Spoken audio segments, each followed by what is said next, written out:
البوكس تشين ناس كتير جدا بتحبها وانا منهم، ولكن فيها مشكله تكنيكال قوي لازم تعرفوها. انه البوكس ده او شكل البوكس او شكل الحلقات اللي بالشكل ده علشان تتركب في بعض ليها بنات عشان تمسك في بعض، عاملين كده عشان يمسكوا في بعض كلهم.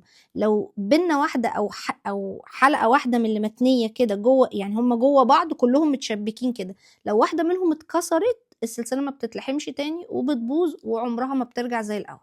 الكيبل دي اللي هي السلسلة العادية خالص اللي هو الشكل ده، اللي هي دي شكلها اللي هي دي، وفي منها يعني أمتن شوية أو العريضة شوية اللي هي دي أتقل شوية من الشكل ده.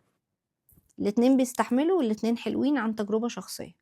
البيبر كليب تشين برضو تحفة تحفة تحفة عن تجربة شخصية، تحفة في النكلس وتحفة في البريسلت، يبقى شكله شيك قوي.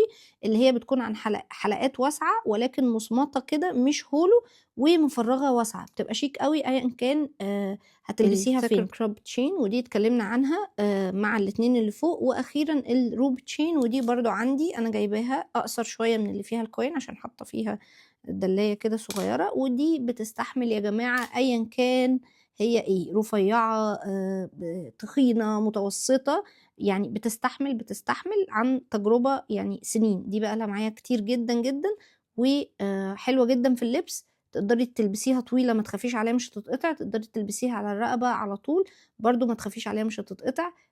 واخيرا نكلس مش موجودة في الصور ولكن انا بحبها شخصيا جدا، ما بتتلبس على طول، انا ما بحرمش، هي اوريدي عندي مقطوعة وانا بحبها جدا جدا وما بتتلحمش لان هي اتقطعت وخلاص مش هقدر الحمها.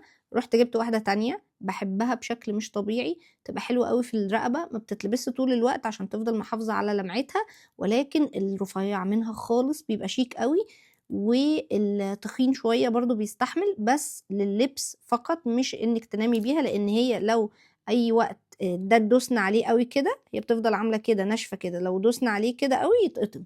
ودي مش لللبس طول الوقت بس من النكلسز المفضلة إلى قريب. ولو عايز تعرفي أكتر عن أسرار المجوهرات تابعيني، أنا اسمي سارة، خبيرة ومنسقة مجوهرات. أشوفكم في الفيديو اللي جاي.